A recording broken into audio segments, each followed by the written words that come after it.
Hey y'all, hey. We are back for another review of Tyler Perry's Sistas on BET. Don't know why I keep saying that, but I'm gonna keep saying it, on BET. We are at episode 17. We're almost at the end of the season, so let's just jump right to the review. Alright, so Andy's assistant came in. It was Andy's assistant Fatima, and she came in with the laundry cart thing, and Gary jumps out. Gary jumps out, wants to explain himself, and tells her that he paid Jasper $500 to bring him in there in the laundry cart for him to explain himself yet again. Andy don't want nothing to do with that, and it kind of seems like Gary is trying to warn her about, I think his name is Morris or Norris, whatever his name is, him and Jasper's lawyer. She tells Gary that, hey, I have a date with him, so you need to go. Don't come back here no more. I'm moving on. You move on. Blah, blah, blah, and wash my hands. So he's trying to tell her something about the guy, which I guess we'll learn later on in the review. Just stick with me. After watching the episode, I realized Gary was trying to tell her something about the lawyer, but she was so adamant about, oh, I don't want to hear what you got to say, blah, blah, blah, get out. You didn't listen to all the other bullshit he didn't have to say all season, sis. Another 2 minutes wouldn't have killed you, but that's not my business. Live your life. So she puts him back in the cart, and Fatima rolls him back out. But before he does that, Gary puts $100,000 on out of the car, and he tells her, I know you got fired, I didn't want that to happen. Here's $100,000. Take care of your bills, do what you need to do. And Eddie tells him, I don't want you or your money. You ain't got no job, sis. $100,000, that might have been your yearly salary. So you can go ahead and take that money just for pain and suffering's sake. But again, not my business. But alright, cool. So she puts him out. She don't want to hear it. She don't want nothing to do with them. Those words will probably come back to bite her at some point. But yeah. So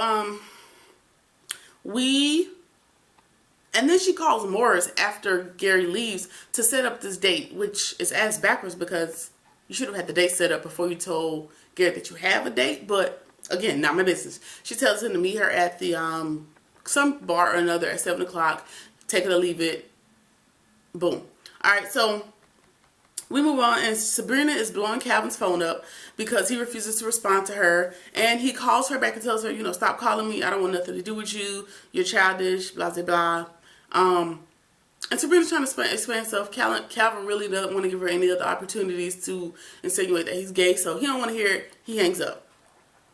And the musclehead guy, can't remember his name, the musclehead guy that liked Sabrina from some event they were at or another, she gave him, I remember her giving the musclehead dude Maurice's number as a get back because of him spilling the beans to Calvin.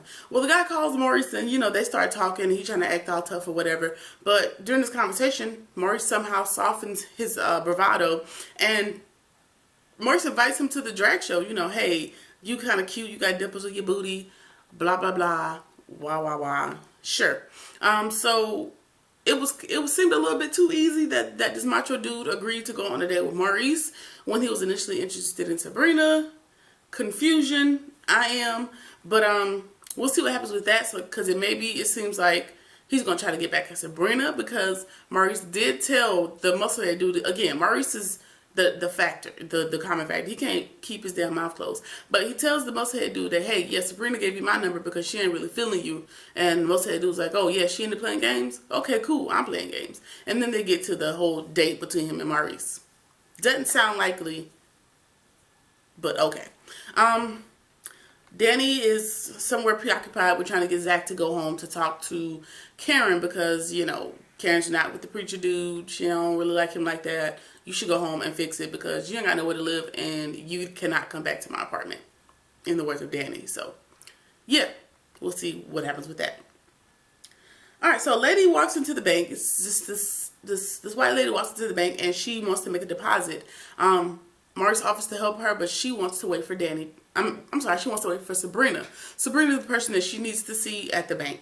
So she gets to Sabrina, and she hands Sabrina the check, and it has Calvin's name on it. And Sabrina's like, yeah, Calvin? In her quiet, demure voice, Calvin? And she's like, yes, I know him. I'm just doing a favor for him. I do favors for him. Yeah. So the lady, upon completing the transaction, the lady says, I just wanted to get a good look at you. And Sabrina says, but why me? And the lady says, exactly. And she sashays on out the door. Girl, that was a read if there ever was one. She basically ran her for filth, like, yeah, I don't know why Kevin was interested. It's what I got from the whole nice nastiness of it all. But, so Maurice, in that 2.5 seconds that it took her to sashay at the door, Maurice has found her on Instagram and finds out that, hey, this is Calvin's girlfriend, or a date of Calvin's from 3 years ago, which doesn't explain her relevance today, but this is one of Calvin's ex-girlfriends, we assume, and she needs to work that out, figure that out. Maurice also tells her that he's going to the drag show with Alonzo, Musclehead Alonzo, and that she's invited to come. And she tells Maurice that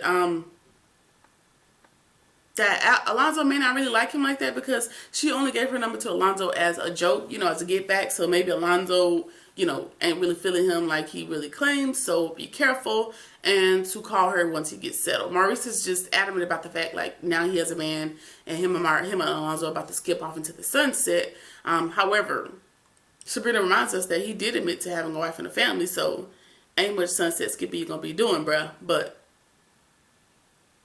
okay, if you say so, Maurice.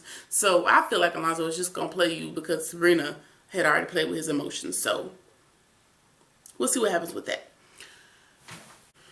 All right, so Zach is at Karen's place.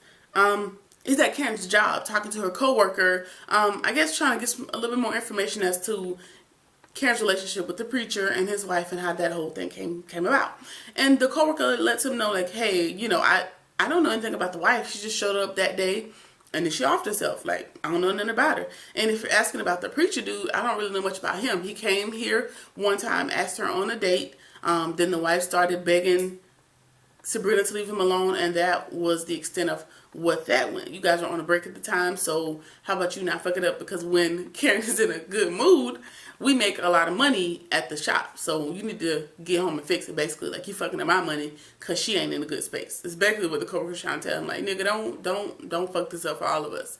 So she sends him on his way, and he's now on his way to Karen's house. Yeah, so this I'm gonna pause for the calls and give y'all my take on the whole Karen and Zach saga.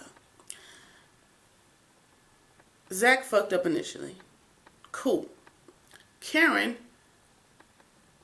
you was talking real hard to the man. True. This is my thing.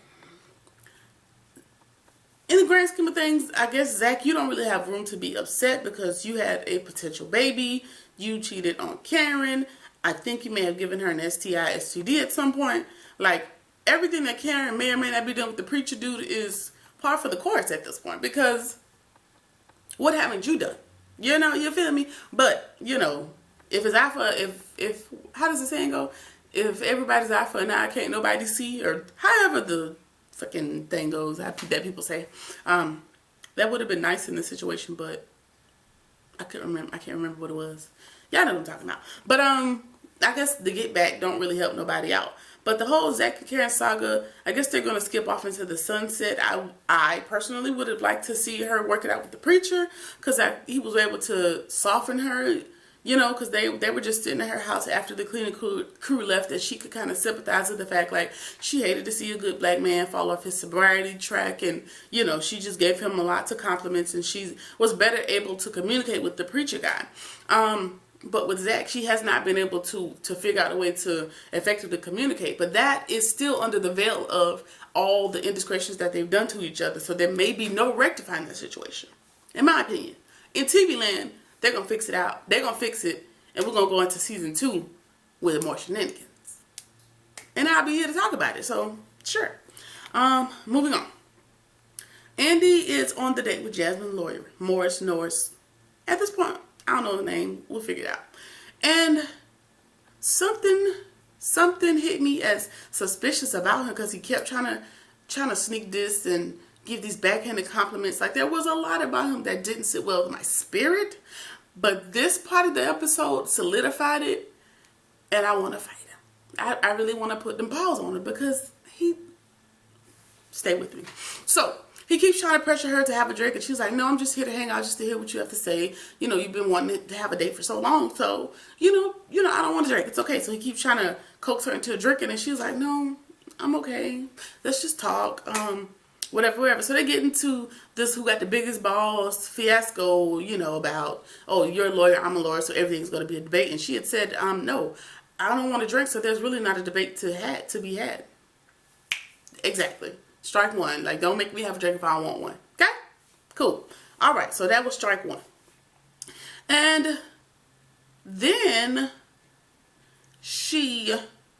they're talking, and he gets into, again, he's prefacing all of his sneak disses with, oh, I have a horrible sense of humor. I'm harshly honest, or whatever bullshit he was giving to her at this point. So they get into it about something menial, and he doesn't think that her hard work as a lawyer, as a scholar, as whatever she is in her realm of the world, has gotten her to where she is. He figures that the judges and her partners and everybody else has leaned to her side because she's, she got a fine body, she's cute, slim in the waist, thick in the waist, whatever the damn thing is. Because she cute and she light skinned and everybody wanna fuck her, is the reason she's become so successful. That is his premise. So he keeps trying to tell her, I'm not being rude. I'm just telling you that you've gotten what you were because you're sexy and people want to sleep with you. Not because you have any merit or basically nothing to add to this planet other than being some type of sex object to the men that you come encounter with in your professional career. Sir, so who did you fuck to get where you are, Mr. Lawyer dude? But I digress. So he keeps downplaying her, whatever. But then, they get close to each other, and he suggests, you know what, I can help your career. So basically he's letting her know, like, hey, I'm about to hold your career over your head because I'm the lawyer that's working for the people that's going to get you this bar. So what you need to do, we need to go in this bathroom, and if I heard correctly, do some coke and work on saving your career. Because if you lose your job, I want you to come work for me, or I'm going to be able to work this case so you can keep your job. So you saying yes to going in this bathroom and doing some blow with me. I don't know if he said do some blow or give him a blow. Either way, it's all fucked up. I'm just going to stick with saying doing some coke. And if she says no, it's going to be the biggest mistake of her career. Right? So she tells him, all right, cool. I don't have a choice. I'm going to say yes. I'll meet you in the bathroom. And she jets out the bar. She beelines it out of there. She is running. However, her car is blocked in, so she can only run but so far. She pays valet like hurry up, get out of there, but her car is blocked in. They take her too long to move the car in front of hers. And in the meantime, the dude walks up to her passenger side, opens the door, and gets in her car. And now he is furious because she has decided to stand him up on his coke offer in the bathroom. So he decides that it is in his best interest to start pulling her hair and yelling at her about teasing him. So I don't know if he about to rape her or beat her up. Either way, I'm not happy and I'm not satisfied, and he needs to die. Okay? So we'll see what happens in the next episode, but as of right now, Danny is in a sticky situation. Andy's in a sticky situation, and I'm hoping she can get out of it unscathed, but I don't know. Also, there was a note that I needed to make last episode, but I forgot. But what I wanted to say, there is an interesting concept of why I like the dynamics of this show. And it's because of the whole friend girl group connection and the relationships that are inside of the relationship of being in a group of girls. Stick with me. I was trying to figure out, okay, out of all the shows, this is the one that keeps sticking with me. It's the one I want to talk about the most. And I found it interesting last season, the relationships within the relationship. And I say that because there's 4 friends in this group, but however, there's still the subsets within that subset. Like Sabrina and Danny are more, they rely on each other and, they balance each other out. And then we have Andy and Karen, who are actually similar personalities when it comes to their dating lives. So they have interesting relationships that they have to balance. And then you got Karen and Danny who bump heads because, they're the most outspoken of the group. So hopefully this gets picked up for season 2, so we can kind of see how the friend girl group relationships grow or get tested again throughout the episode. But I thought that was interesting because I think Tyler Perry did a really good job of explaining like the relationships within the relationships when it comes to being in a group of girls. So I thought that was interesting. Good job, Tyler. Now if you could work on your wigs, we'll be all right.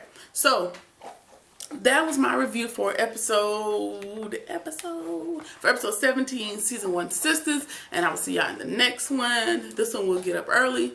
So I'll see y'all in the next one. Peace.